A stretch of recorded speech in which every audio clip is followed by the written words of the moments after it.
அன்பு தெய்வமே, அடியோரை ஆட்கொண்டு நடத்துமே. ஆவியான எங்கள் அன்பு தெய்வமே, அடியோரை ஆட்கொண்டு நடத்துமே. ஆட்கொண்டு எங்களை அனலாக்கும், ஆட்கொண்டு எங்களை அனலாக்கும். அன்பினால் இன்று அலங்கரியும், அன்பினால் இன்று அலங்கரியும். ஆவியான எங்கள் அன்பு தெய்வமே, அடியோரை ஆட்கொண்டு நடத்துமே. ஹல்லேலூயா, ஹல்லேலூயா, ஹல்லேலூயா, ஹல்லேலூயா, ஹல்லேலூயா, ஹல்லேலூயா. உம்மை துதிக்கிறோம், துதிக்கிறோம், துதிக்கிறோம், துதிக்கிறோம். தகப்பனே உம்மை துதிக்கிறோம், இயேசுவே உம்மை துதிக்கிறோம், பரிசுத்த ஆவியானவரே உம்மை துதிக்கிறோம். ஒரு தெய்வமே உம்மை துதிக்கிறோம் ஆண்டவரே. ஸ்தோத்திரிக்கிறோம், ஸ்தோத்திரிக்கிறோம், ஸ்தோத்திரிக்கிறோம். போற்றி புகழ்ந்து ஆராதிக்கிறோம், வாழ்த்தி வணங்குகிறோம், நன்றி செலுத்துகிறோம், ரெண்டனிட்டு வணங்குகிறோம், பாதத்தை பணிந்து கிடக்கிறோம். அப்பா பொறுப்பேற்றுக் கொள்ளுங்க. எங்கள் பலவீனத்தை எல்லாவற்றையும் விட சரணடைகிறோம். வல்லமை வெளிப்படட்டும், எங்களை மறைத்து வெளிப்படுத்துங்க ஆண்டவரே. ஹல்லேலூயா, ஹல்லேலூயா, நன்றி, ஹல்லேலூயா, ஹல்லேலூயா, ஹல்லேலூயா. துதிக்கிறோம் ஆண்டவரே, துதிக்கிறோம். எங்களை அன்போடு நேசிக்கிற நல்ல ஆண்டவரே, அருமையான தகப்பனே, பரிசுத்த ஆவியானவரே, இந்த அருமையான நேரத்திற்காக, ஆசீர்வாதமான மனமகிழ்ச்சியான வேலைக்காக நன்றி செலுத்துகிறோம் அப்பா. பாதத்தை சூழ்ந்து வந்திருக்கிறோம் தேவ பிள்ளைகள் ஒவ்வொருவரையும் இந்த நேரத்திலே கரத்திலே தாழ்த்தி ஒப்புக் கொடுக்கிறேன். வசனத்திற்காக அவளோடு காத்திருக்கிற இந்த பிள்ளைகளை இந்த வசனத்தால் நிரப்பும், இந்த வல்லமையால் நிரப்பும், இந்த அபிஷேகத்தால் நிரப்பும். வேதத்தின் ரகசியங்களை கண்டு கொள்ளும்படி அவருடைய அகக்கண்களுக்கு ஒளிவூட்ட வேண்டுமா ஜெபிக்கிறேன். வார்த்தை வழங்க நிற்கும் என்னை தகுதி பாராமல் எடுத்து பயன்படுத்தும்படி முது கரத்திலே என்னை தாழ்த்துகிறேன் கர்த்தாவே. இந்த மகாபுருஷ ரத்தத்தினால் என்னை சுத்திகரித்து சுத்தப்படுத்தி அப்பா தகுதியற்ற என்னையும் ஆண்டவரே இந்த வல்லமையுள்ள வார்த்தையை கொடுப்பதற்கு உமது கரத்திலே இருந்து உபயோகிக்கப்படுவதற்கு இந்த அடிமையை ஒப்புக் கொடுக்கிறேன். என்னை ஏற்றுக்கொள்ளும், பலப்படுத்தும், காத்துக்கொள்ளும், உபயோகியும் நாமத்தின் மகிமைக்காக இயேசுவின் நாமத்தில் ஜெபிக்கிறோம் பிதாவே. ஆமென். Praise Lord. Praise the Lord. Hallelujah, Hallelujah. Hallelujah. Hallelujah. கிறிஸ்துவுக்குள் மிகவும் பிரியமானவர்களே, அவசரப்பட்டு அவதிப்படாதீர்கள் என்ற தலைப்பிலே இப்பொழுது நான் உங்களுக்கு நற்செய்தியை பறைசாற்ற வருகிறேன். அவசரப்பட்டு அவதிப்படாதீர்கள். அன்பார்ந்தவர்களே, இன்று நாம் வாழ்கின்ற உலகத்தை சற்றே சுற்றி பார்த்தோம் என்றால் ஒட்டுமொத்த உலகமுமே அவசரமாக ஓடிக்கொண்டே இருக்கின்றது. இந்த நவீன காலத்து மனிதன் எல்லாவற்றையும் அவசரமாக செய்து கொண்டே இருக்கின்றான். Busy busy busy. காலையில் கண் விழித்ததிலிருந்து இரவு உறங்க போகும் வரைக்கும் பரபரப்பு, ஹரிபரி. ஒரே ஓட்டமும் பரபரப்பும். இப்படியாக அவசரப்பட்டு செய்கிற செயல்கள் சில சமயத்திலே குழப்பத்திலே கொண்டு போய்விட, அந்த குழப்பத்தில் மாட்டிக்கொண்டு எப்படி வெளியே வருவது என்று தெரியாமல் அவதிப்படுகிறார்கள். எனக்கு அன்பார்ந்தவர்களே, நாம் தேவ பிள்ளைகள், நாம் இப்படிப்பட்ட குழப்பத்திலே மாட்டக்கூடாது. எப்பொழுதும் இறைப்பிரசன்னத்தில் இருக்க கற்றுக்கொள்ளுங்கள். ஆவியானவரால் வழிநடத்தப்படும்படி உங்களையே தாழ்த்தி ஒப்புக் கொடுங்கள். அப்பொழுது ஆண்டவர் உங்களை கொண்டு வல்லமையான காரியங்களை செய்வார். ஒவ்வொரு நாளும் ஆவியானுடைய அபிஷேகத்திற்காக காத்திருங்கள். செய்கின்ற அத்தனை காரியங்களையும் ஆவியானுடைய அபிஷேகத்தோடு செய்யுங்கள். நீங்கள் செய்கிற எல்லாவற்றிலும் வெற்றி காண்பீர்கள்.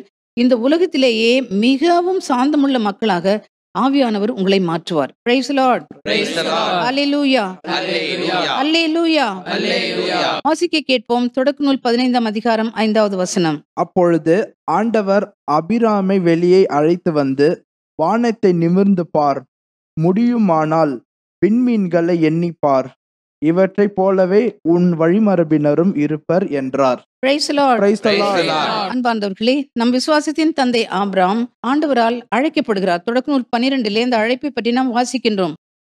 எங்கேயோ ஒரு கல்தேயராக வாழ்ந்தவர், உண்மை கடவுளை பற்றி தெரியாத அந்த ஆபிரகாமை பார்த்து ஆண்டவராகிய கடவுள், நீ உன் நாட்டையும் உன் இனத்தையும் உன் தந்தையின் வீட்டையும் விட்டுவிட்டு நான் உனக்கு காண்பிக்கும் நாட்டிற்கு புறப்பட்டு போ என்று சொல்கின்றார்.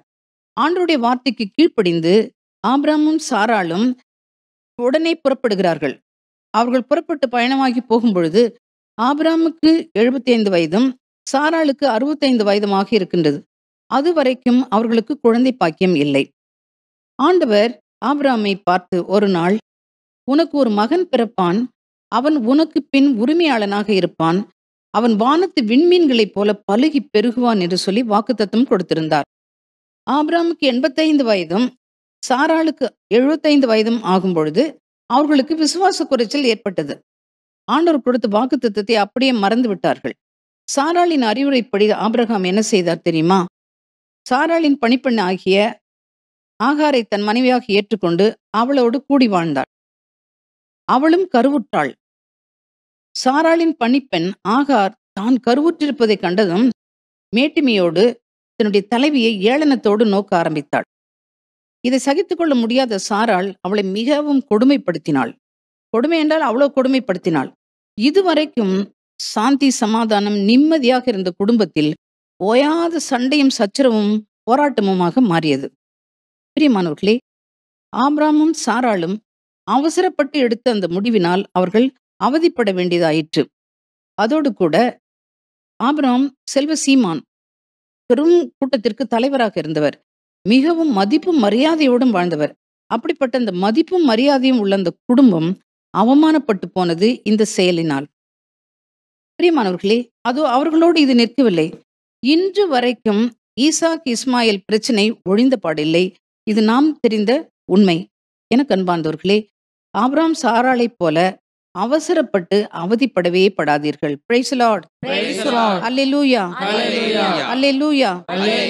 இப்ப நம்ம இந்த காலகட்டத்துல பிள்ளைகள் திருமண வயது அடைந்த உடனே எப்படியாவது திருமணம் முடிச்சு வைக்கணும், நல்ல இடத்துல கொடுக்கணும், பார்த்துக்கிட்டே இருக்கிறீங்க.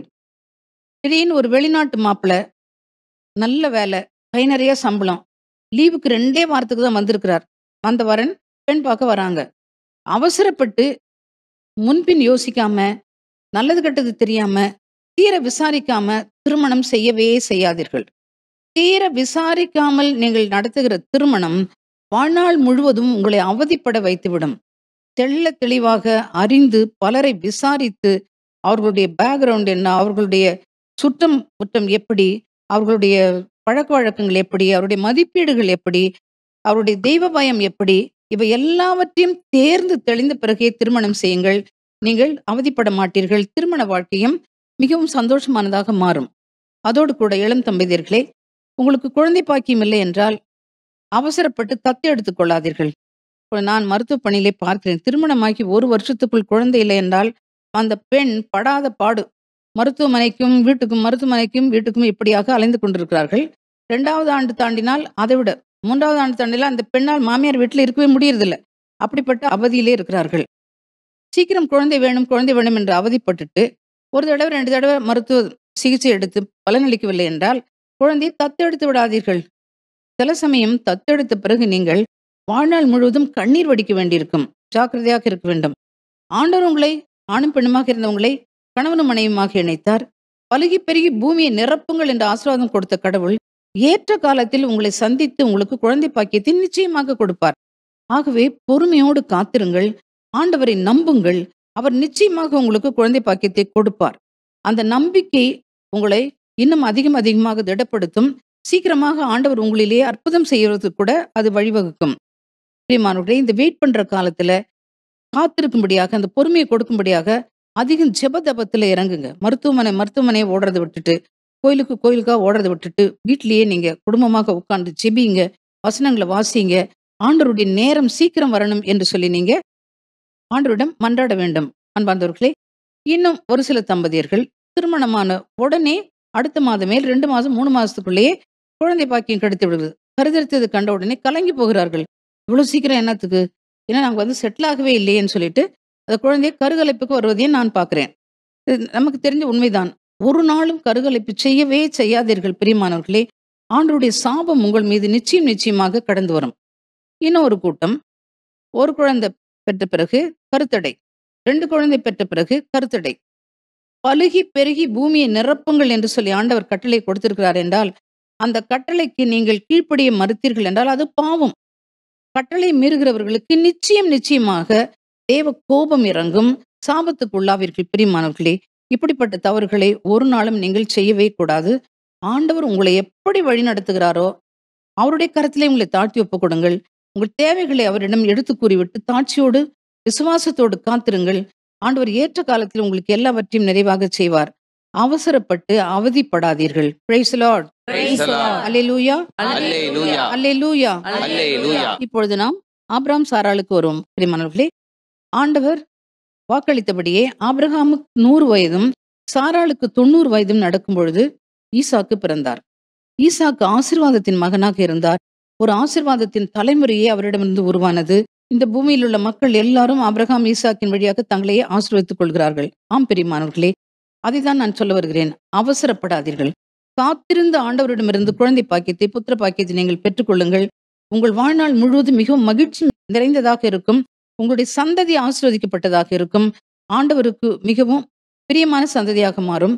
ஆண்டவர் கரத்திலிருந்து எல்லா ஆசீர்வாதங்களையும் நீங்கள் பெற்றுக்கொள்வீர்கள். Praise the Lord. Praise the Lord. Hallelujah Hallelujah. Hallelujah. Hallelujah. அன்பார்ந்தவர்களே, நம் முற்பிதா யோசேப்பின் காலத்தில் இஸ்ராயேல் மக்கள் எகிப்திலே குடியேறினார்கள்.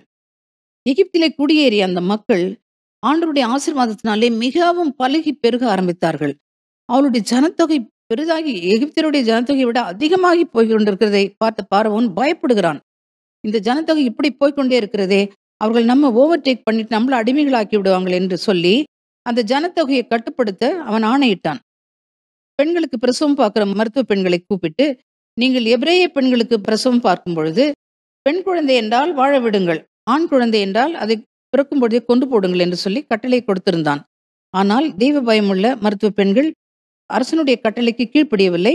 ஆண் குழந்தைகளையும் அவர்கள் வாழ விட்டார்கள். அப்படியாக ஒரு எபிரேய குழந்தையை ஒரு தாய் 3 மாதம் வரைக்கும் ஒளித்து வளர்த்தாள். அதன் பிறகு இனிமேல் இவனை வளர்க்க முடியாது என்று கண்டறிந்த பிறகு ஒரு மூங்கிலால் கூடை ஒன்றை பின்னி உள்ளும் புறமும் கீழ் பூசி அதிலே அந்த குழந்தையை வைத்து நைல் நதியிலே நாணல் வளர்ந்திருக்கிற இடத்திலே கொண்டு போய் அந்த கூடை வைத்துவிட்டு குழந்தையினுடைய சகோதரியை காவலுக்கு வைத்து விட்டாள். அந்த சமயம் பார்த்து பார்வோனின் மகள் நைல் நதியிலே குளிக்க வருகின்றாள். இந்த குழந்தை அழுகிற சத்தத்தை கேட்டு அதை எடுத்து வர சொல்லி பார்க்கும்பொழுது இந்த குழந்தையை பார்க்கிறாள். அது ஒரு எபிரேய குழந்தை என்று அவள் நன்றாக புரிந்து கொள்கின்றாள். ஆனாலும் அந்த குழந்தையை எடுத்து தன்னுடைய சொந்த மகனாக அவள் வளர்க்கின்றாள். மோசே என்று சொல்லி பெயரிடுகின்றார்.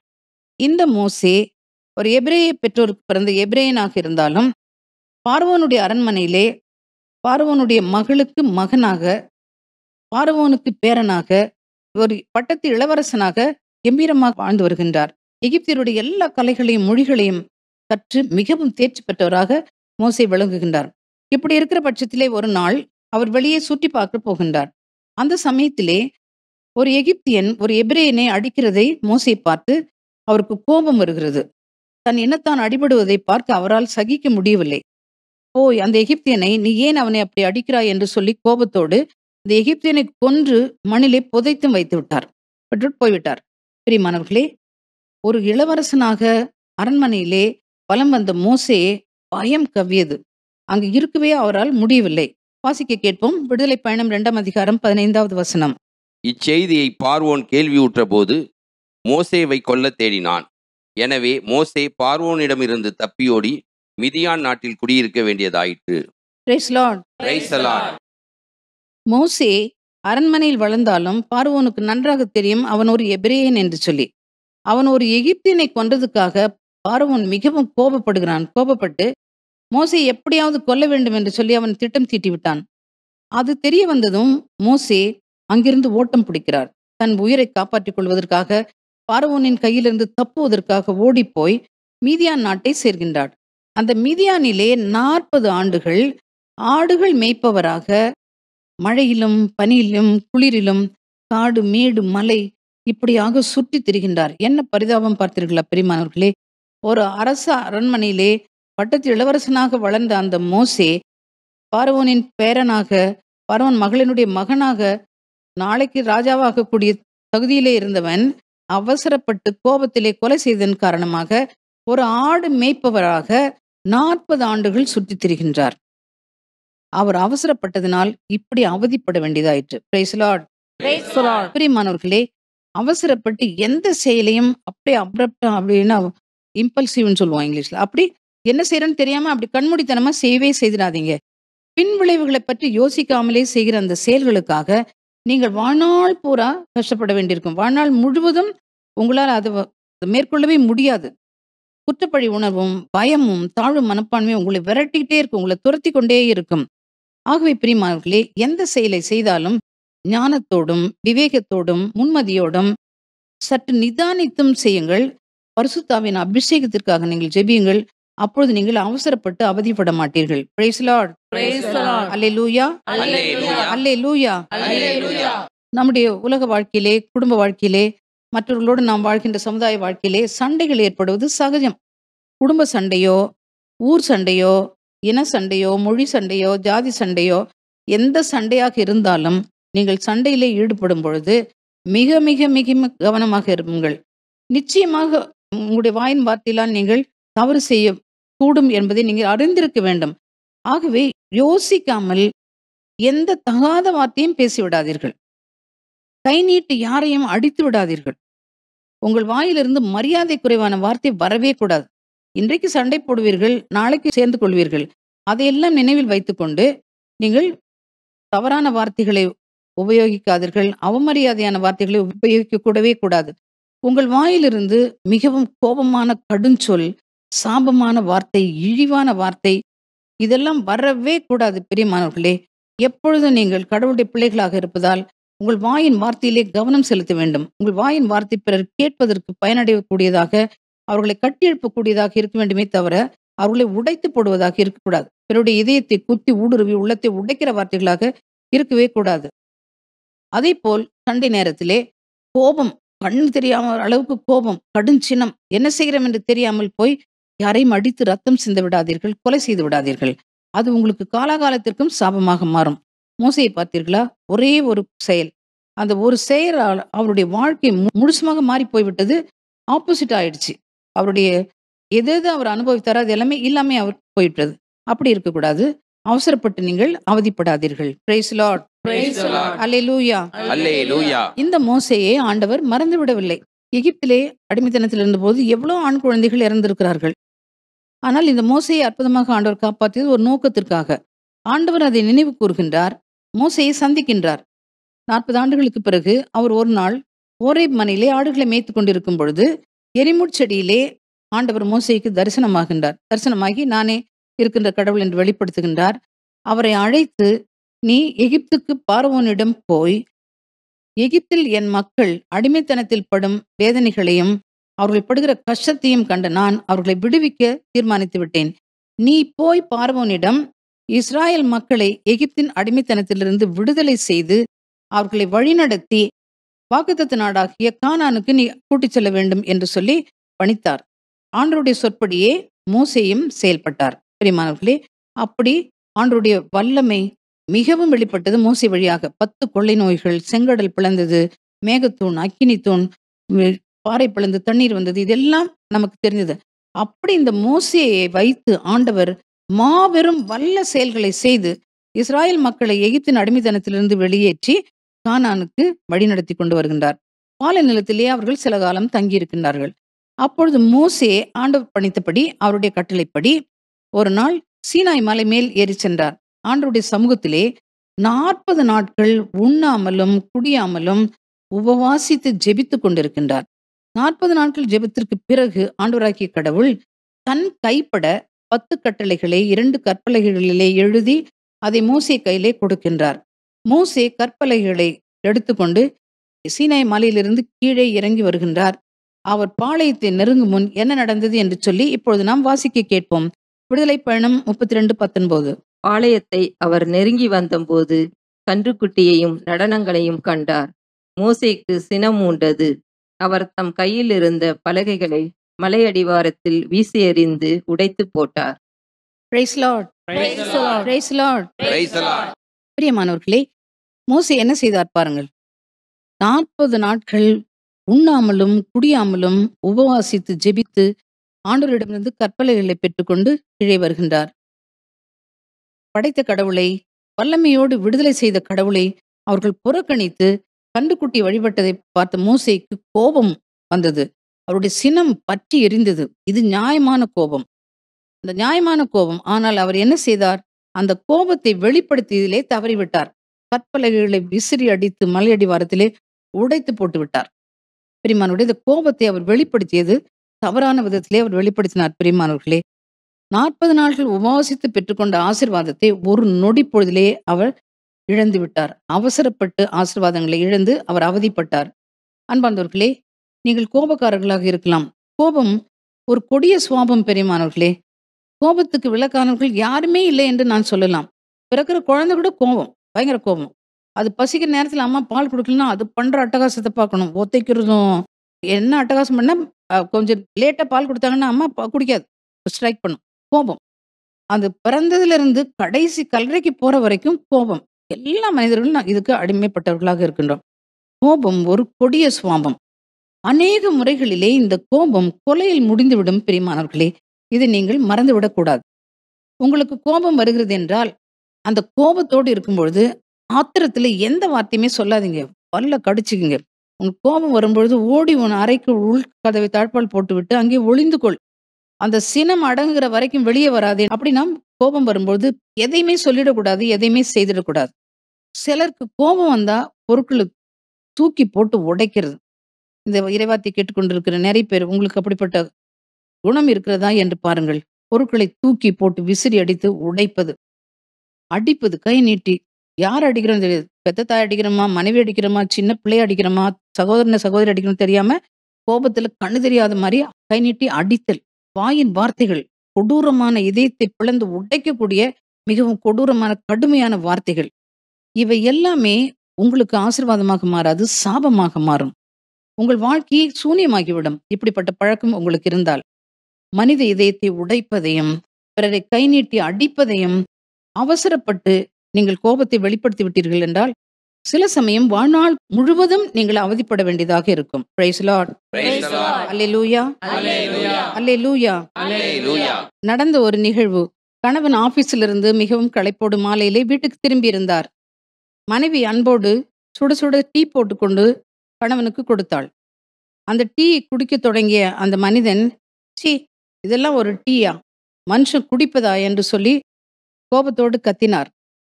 காரணம், டீயில் சற்று சீனி அதிகமாகி இருந்தது, அவ்வளவுதான். கர்ஜித்துக் கொண்டே என்ன செய்தார் என்றால், கையில் இருந்த டீயை விசிறி அடித்து மனைவியினுடைய முகத்திலே ஊற்றிவிட்டார். கண்ணிமிக்கும் நேரத்தில் அவர் நிதானித்து மனைவியின் முகத்தை பார்த்தார். முகமே விகாரமாகிவிட்டது. என்ன செய்வதென்று அவருக்கு தெரியவில்லை. கத்தினார், கதறினார், தலையில் அடித்துக் கொண்டு அழுதார், ஓடினார், இங்கேயும் அங்கேயும். என்ன செய்வதென்று தெரியாமல் திகைத்தார். மனைவியை தூக்கி வண்டியிலே வைத்துக்கொண்டு மருத்துவமனைக்கு சென்றார். பல நாட்கள் மருத்துவமனையும் வீடுமாக அவர்கள் அலைந்தார்கள். இறுதியில் அந்த மகளுக்கு கண் பார்வை போய்விட்டது. பிரியமானவர்களே, மிகவும் மகிழ்ச்சியாக, சந்தோஷத்தோடு, சமாதானத்தோடு வாழ்ந்து கொண்டிருந்த அந்த குடும்பத்திலே கவலையும் கண்ணீரும் வேதனையும் மன உளைச்சலும் நிறைந்த ஒரு குடும்பமாக அது மாறியது. அன்பார்ந்தவர்களே, எக்காரணத்தை முன்னிட்டும் கோபப்பட்ட அவசரத்தில் எதையும் செய்யாதீர்கள். நீங்கள் கோபத்தின் உச்சத்தில் இருக்கும் பொழுது உங்களுக்கு என்ன செய்ய போகிறீர்கள் என்று நிதானம் இருக்காது. அந்த நேரத்திலே கோபத்தை வெளிப்படுத்தாதீர்கள். அப்படி நிதானமின்றி நீங்கள் கோபத்தை வெளிப்படுத்துவீர்கள் என்றால் இழப்பு பெரியதாக இருக்கும். நீங்கள் வாழ்நாள் முழுவதும் அவதிப்பட வேண்டியிருக்கும். சில சமயத்தில் அதை நீங்கள் ஈடுகட்ட முடியாமல் போய்விடும். ஆகவே பிரியமானவர்களே, ஒரு நாளும் கோபத்தின் உச்சக்கட்டத்தில் இருக்கும்பொழுது எதையும் சொல்லாதீர்கள், எதையும் செய்யாதீர்கள். கோபத்தை கட்டுப்படுத்த பரிசுத்த ஆவியானவரால் நிரப்பப்படும்படி ஒவ்வொரு நாளும் ஊக்கமாக ஜெபியுங்கள். சாந்தத்தின் ஆவியே, பொறுமையின் ஆவியே, கனிவின் ஆவியே, என்னை நிரப்பும் என்று சொல்லி ஜெபியுங்கள். உபவாசியுங்கள், வல்லமையோடு துதியுங்கள். அப்பொழுது ஆவியானவர் உங்களை சாந்தத்தாலும் அமைதியாலும் கனிவாலும் நிரப்புவார். Price Lord. அல்லேலூயா. அல்லேலூயா. அல்லேலூயா. நாம் இப்பொழுது மீண்டும் மோசேக்கு வருவோம். மோசே ஆண்டவருடைய விசேஷித்த அழைப்பை பெற்றவர், 10 கட்டளை பெற்றுக்கொண்டவர். அதை போட்டு உடைத்தார் கோபத்தில் என்று சொல்லி நாம் பார்த்தோம் இந்த உதாரணத்திற்கு முன்பாக. இந்த முன்கோபியாக இருந்த இந்த மோசே மீண்டும் ஒரு முறை சீனாய் மலை மேல் ஏறினார். 40 இரவும் 40 பகலும் உபவாசித்து தேவ சமூகத்திலே காத்திருந்து ஜெபித்தார்.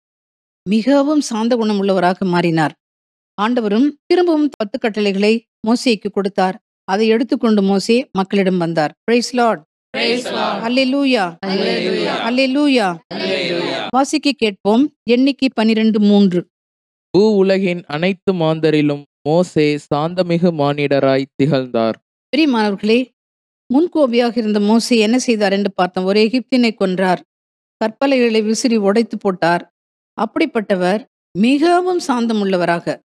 ஆண்டவராகிய கடவுளே இந்த பூமியின் முகத்தில் வாழும் எல்லா மனிதரிலும் மிகவும் சாந்த குணம் உள்ளவர் மோசே என்று சொல்லி சான்று கூறுகின்றார். அந்த அளவுக்கு அவர் சாந்த குணம் உள்ளவராக மாறினார். ஒரு கோபக்காரராக இருந்த அந்த மோசேயை சாந்தமுள்ளவராக மாற முடிந்தால் நிச்சயம் உங்கள் எல்லாராலும் மாற முடியும். இந்த மோசே உபவாசித்து ஆண்டுடைய சமூகத்திலே காத்திருந்து ஜெபித்தார். அவருடைய கோப சுவாபமே மாறி போய் அவர் முற்றிலும் ஒரு சாந்தமுள்ள மனிதனாக மாறினார். ஆகவே பிரியமானவர்களே, உங்களாலும் முடியும். நீங்களும் சாந்தமுள்ளவர்களாக மாற முடியும் என்று விசுவசியுங்கள். நீங்கள் சாந்த குணம் உள்ளவர்களாக மாறும் வரைக்கும் உபவாசித்து ஊக்கமாக ஜெபியுங்கள். இறைவார்த்தையை வாசித்து தியானியுங்கள். ஆண்டவரிடம் நீங்கள் மன்றாடுங்கள். என்னை சாந்த குணம் உள்ளவனாக, பொறுமை உள்ளவனாக, கனி உள்ளவளாக மாற்றும் என்று சொல்லி ஜெபியுங்கள். என் நாமத்தினால் நீங்கள் கேட்பதெல்லாம் கொடுப்பேன் என்று சொன்ன ஆண்டவர் நிச்சயமாக உங்களுக்கு கொடுப்பார். அந்த ஆண்டவர் மேல் நம்பிக்கை வையுங்கள். அவரை உறுதியாக பற்றி கொள்ளுங்கள். அவர் ஒருவரை மாத்திரம் ஆராதித்து அவர் ஒருவருக்கே பணிவுடை செய்யுங்கள். அந்த நல்ல ஆண்டவர் உங்களையும் சாந்த குணம் உள்ளவர்களாக மாற்றுவார். Praise the Lord. அல்லேலூயா. அல்லேலூயா. வாசிக்க கேட்போம். மத்தேயு நற்செய்தி 5ஆம் அதிகாரம் 5ஆம் வசனம். கனிவுடையோர் பேறு பெற்றோர், ஏனெனில் அவர்கள் நாட்டை உரிமை சொத்தாக்கிக் கொள்வர். கனிவுடையோர் பேறு பெற்றோர், ஏனெனில் அவர்கள் நாட்டை உரிமை சொத்தாக்கிக் கொள்வர் என்று நம் ஆண்டவர் மலைப்பொழிவிலே கூறுகின்றார். கனிவும் சாந்தமும் பொறுமையும் இரக்கமும் மிகவும் அருமையான குணம் பிரியமானவர்களே. யார் ஒருவரிடத்தில் இந்த குணங்கள் இருக்கிறதோ அவர்கள் நிச்சயமாக கடவுளுக்கும் பிரியமானவர்களாக இருப்பார்கள், மனிதருக்கும் பிரியமானவர்களாக இருப்பார்கள். ஆகவே கனிவுள்ளவர்களாக இருங்கள், சாந்தம் உள்ளவர்களாக இருங்கள், பொறுமை உள்ளவர்களாக இருங்கள். அப்பொழுது நீங்கள் உலகம் பசாசு சரீரத்தின் மீது வெற்றி கொண்டு மாண்பீட்டை சுதந்திரித்துக் கொள்ளலாம். பிரியமானவர்களே, அன்பும் கனிவும் இரக்கும் உள்ளவர்களை தேடி அநேகர் இழுக்கப்படுவார்கள். அப்படி நீங்கள் அன்பும் கனிவும் இரக்கும் பொறுமையும் உள்ளவர்களாக இருந்து அநேகரை உங்கள் பக்கம் இழுத்தீர்கள் என்றால் அத்தனை பேரையும் நீங்கள் இயேசுவை நோக்கி வழி நடத்தலாம். அவர்களும் ஆண்டவர் இயேசு கிறிஸ்துவை உண்மை கடவுளை அறிந்து விசுவசித்து அவரை ஆண்டவரும் மீட்பருமாக ஏற்றுக்கொண்டு மீட்பின் சந்தோஷத்தை அவர்கள் அடைவார்கள். நீங்களும் ஏராளமான ஆத்மாக்களை ஆண்டவருக்காக ஆதாயப்படுத்தலாம். ஆகவே பிரியமானவர்களே, ஒவ்வொரு நாளும் அதிகாலையில் எழும்பி ஊக்கமாக ஜெபியுங்கள், ஊக்கமாக துதியுங்கள். பரிசுத்த உள்ளத்தோடு என்னை சாந்த குணம் உள்ளவளாக என்னை கனிவின் ஆவியினால் நிரப்பும் என்று சொல்லி ஊக்கமாக வல்லமையோடு ஜெபியுங்கள்.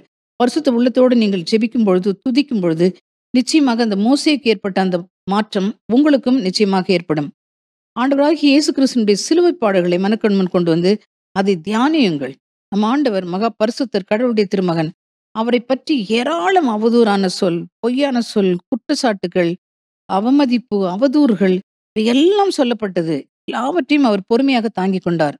அவருடைய பாடுகள், கொடூரமான பாடுகள், கசையடி, ரத்தம் சிந்துதல், முள்முடி, பார சிலுவையை சுமந்து ஆணைகளால் அறையப்பட்டு கொடூர வேதனையை அனுபவித்த நம் ஆண்டவர் இயேசு கிறிஸ்து சிலுவையில் தொங்குற அந்த காட்சியை கண் முன்பாக வைத்து தியானம் செய்யுங்கள். அந்த நல்ல ஆண்டவர் இவ்வளோ பாடுகளை ஏற்றுக்கொண்டு, துன்பங்களை ஏற்றுக்கொண்டு, தனக்கு தீமை செய்தவர்கள் எல்லாரையும் சிலுவையிலே மன்னித்து அவர்களுக்காக செபிக்கிறார். தந்தையே, இவர்கள் செய்வது இன்னதென்று தெரியாமல் செய்கிறார்கள், இவர்களை மன்னியும் அப்பா என்று சொல்லி ஜெபிக்கிறார். அந்த குணம் உங்களுக்கும் வரும் வரை நீங்களும் சாந்தத்தின் ஆவியினால் நிரப்பப்படும்படி ஜெபியுங்கள். ஆவியானவர் உங்களிடம் இருக்கிற கோபத்தை வேரோடு பிடுங்கி எறிந்துவிட்டு உங்களை சாந்த குணம் உள்ளவர்களாக மாற்றுவார். Praise the Lord. கோபங்கள் போக்கி சாபங்கள் மாற்றும் சாந்தமே வாருமே. கோபங்கள் போக்கி சாபங்கள் மாற்றும் சாந்தமே வாருமே. பாவங்கள் கழுவி பரிசுத்தமாக்கும் பரமனே வாருமே. பாவங்கள் கழுவி பரிசுத்தமாக்கும் பரமனே வாருமே. என்னை நிரப்பும் இயேசு தெய்வமே, இன்று நிரப்பும் உந்தன் ஆவியால். Praise the Lord. வாசிக்க கேட்போம். யோனா 3ஆம் அதிகாரம் 2 முதல் 4 வசனங்கள். நீ புறப்பட்டு நினிவே மாநகருக்கு போய் நான் உன்னிடம் சொல்லும் செய்தியை அங்குள்ளோருக்கு அறிவி என்றார். அவ்வாறே யோனா புறப்பட்டு ஆண்டவரது கட்டளைப்படி நினிவேக்கு சென்றார். நினிவே ஒரு மாபெரும் நகர். அதை கடக்க 3 நாள் ஆகும். யோனா நகருக்குள் சென்று 1 நாள் முழுதும் நடந்த பின் உரத்த குரலில், இன்னும் 40 நாளில் நினிவே அழிக்கப்படும் என்று அறிவித்தார். Praise Lord. Praise the Lord. Hallelujah. Hallelujah. Hallelujah. Hallelujah. Nineveh நகர் மக்கள் துணிகரமாக பாவத்திற்கு மேல் பாவம் செய்து ஆண்டவரை துக்கப்படுத்திக் கொண்டிருந்தார்கள். அவர்களும் அழிவை நோக்கி சென்று கொண்டிருந்தார்கள். இரக்கமுள்ள ஆண்டவர் அவர்களை உடனே தண்டிக்காமல் அவர்களுக்கு ஆண்டவருடைய வார்த்தையை சொல்லும்படி மனமாற்றத்திற்கு அழைக்கும்படி யோனா இறைவாக்கினரை அனுப்புகின்றார். யோனாவும் நகரை சுற்றி இன்னும் 40 நாட்களில் நினிவே அழியும் என்ற செய்தியை சொல்கின்றார். இதை கேட்ட எல்லாரும், அரசன் முதல் இறுதி குடிமகன் வரைக்கும் மிருகஜீவன்கள் கூட உபவாசித்து சாம்பலிலே உட்கார்ந்து சாக்க உடை உடுத்தி கடும் தவம் செய்கிறார்கள்.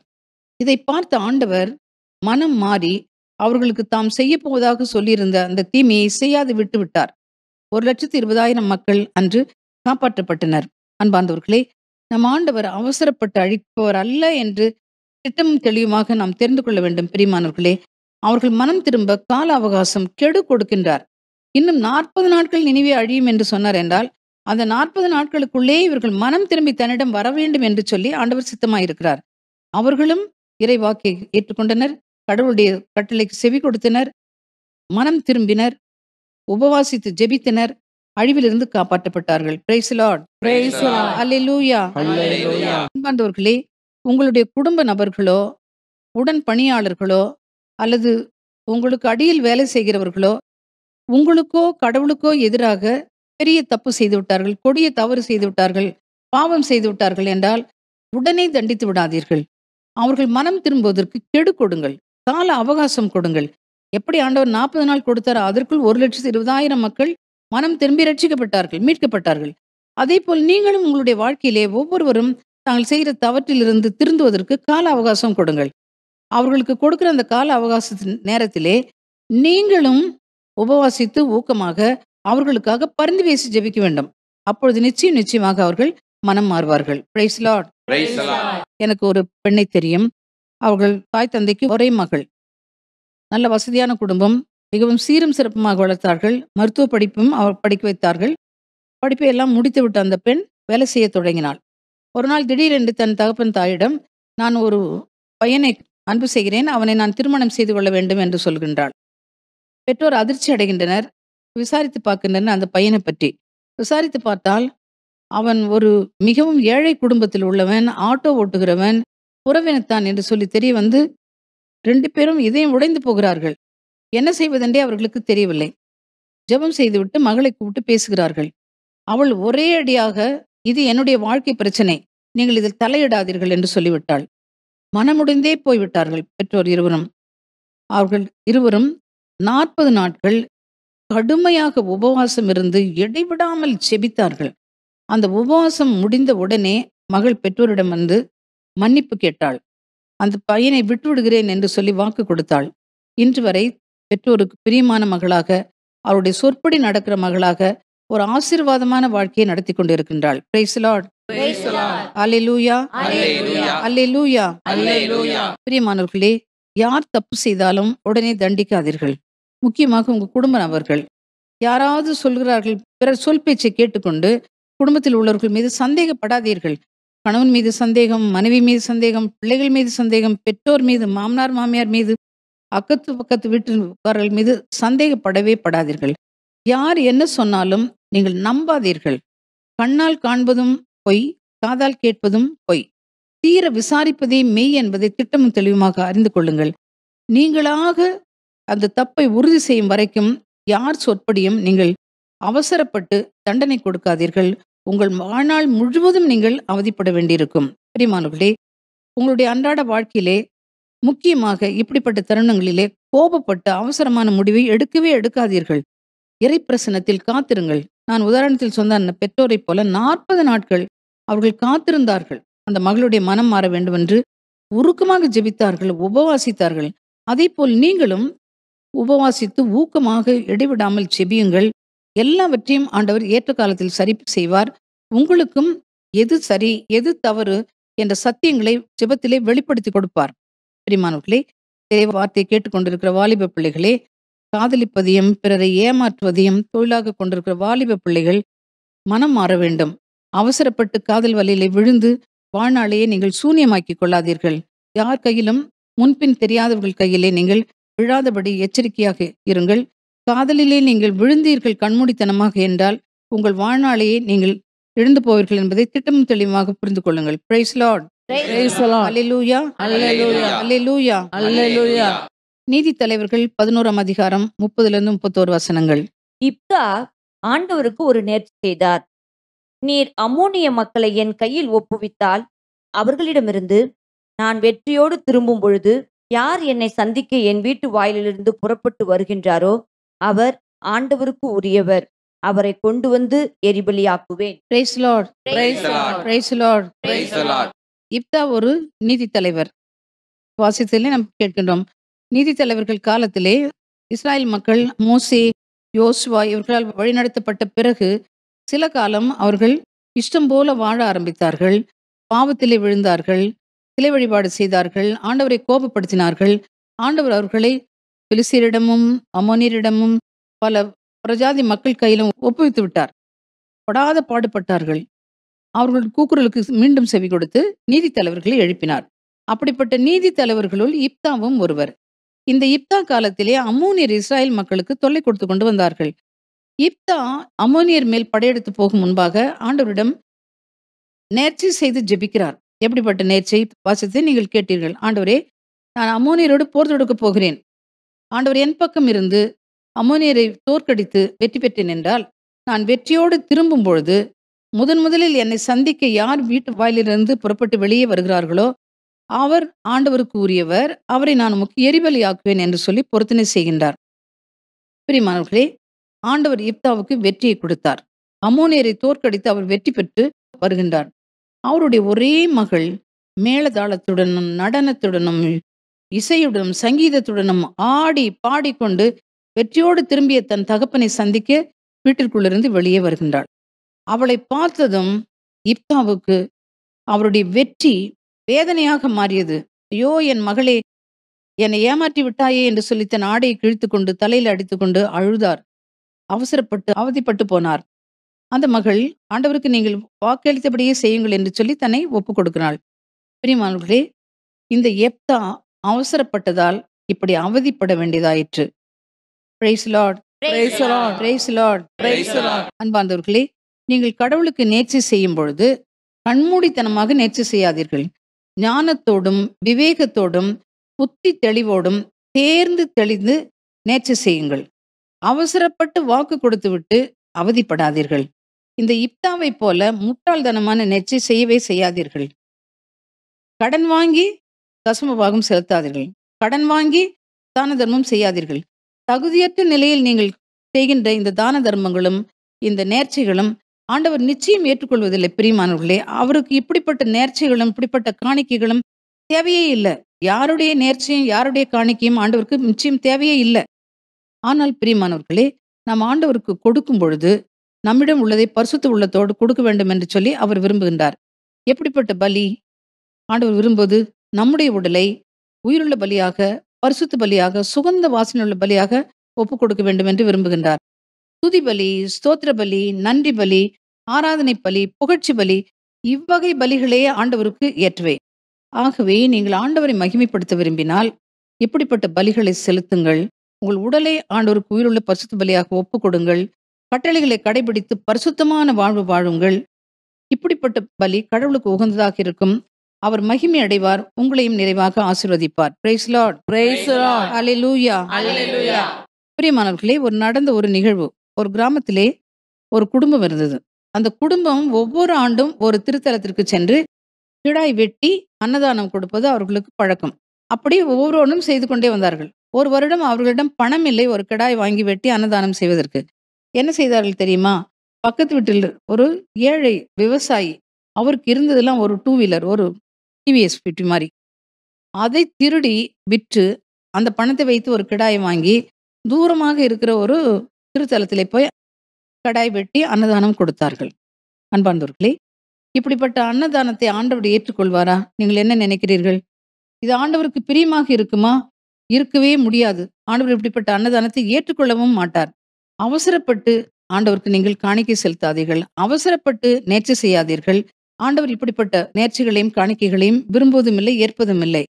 திருட்டினால் வருகிற பணம், பிறர் ஏமாற்றுவதால் வருகிற பணம், விபச்சாரத்தினால் வருகிற பணம், போதைப் பொருட்களை விற்பதால் வருகிற பணம், இப்படிப்பட்ட பணம் எதுவுமே தேவ சமூகத்துக்குள், ஆண்டவருடைய இல்லத்துக்குள் வரவே கூடாது பிரியமானவர்களே. ஆண்டவர் இவற்றை எல்லாம் அருவருக்கின்றார். நீங்கள் கஷ்டப்பட்டு உழைத்து நியாயமாக சேர்க்கிற அந்த பணத்திலிருந்து ஆண்டவருக்கு தாராளமாக காணிக்கை கொடுங்கள். ஆண்டவரும் உங்களை ஏராளம் தாராளமாக ஆசீர்வதிப்பார். Praise Lord. அல்லேலூயா. அல்லேலூயா. மார்க் நற்செய்தி 6ஆம் அதிகாரம் 21 முதல் 23 வசனங்கள். ஒரு நாள் ஏரோதியாவுக்கு நல்ல வாய்ப்பு ஒன்று கிடைத்தது. ஏரோது தன் பிறந்த நாளில் அரசவையினருக்கும் ஆயிரத்தவர் தலைவர்களுக்கும் கலிலேயா முதன்மை குடிமக்களுக்கும் ஒரு விருந்து படைத்தான். அப்போது ஏரோதியாவின் மகள் உள்ளே வந்து நடனமாடி ஏரோதையும் விருந்தினரையும் அகமகிழ செய்தாள். அரசன் அச்சிறுமியிடம், உனக்கு என்ன வேண்டுமானாலும் கேள், தருகிறேன் என்றான். நீ என்னிடம் எது கேட்டாலும், ஏன் என் அரசில் பாதியையே கேட்டாலும் உனக்கு தருகிறேன் என்று ஆணையிட்டு கூறினான். Praise Lord. Praise Lord. இப்தாவை போல இன்னும் ஒரு முட்டாள்தனமான ஆணையை நாம் இங்கே பார்க்கின்றோம். ஏரோது தன்னுடைய பிறந்த நாளிலே பெரிய விருந்து அளிக்கிறான். அரசு விருந்து என்றால் அது எப்படி இருக்கும் உங்களுக்கு தெரியும். அரசன் இஷ்டம் போல் உண்டான், குடித்தான் குடித்தான் குடித்தான், மது மயக்கத்திலே இருக்கின்றான். அந்த சமயம் பார்த்து ஏரோதியாள், நமக்கு தெரியும் ஏரோது தன்னுடைய சகோதரனுடைய மனைவி ஏரோதியாளை வைப்பாட்டியாக வைத்திருந்தார் என்று சொல்லி.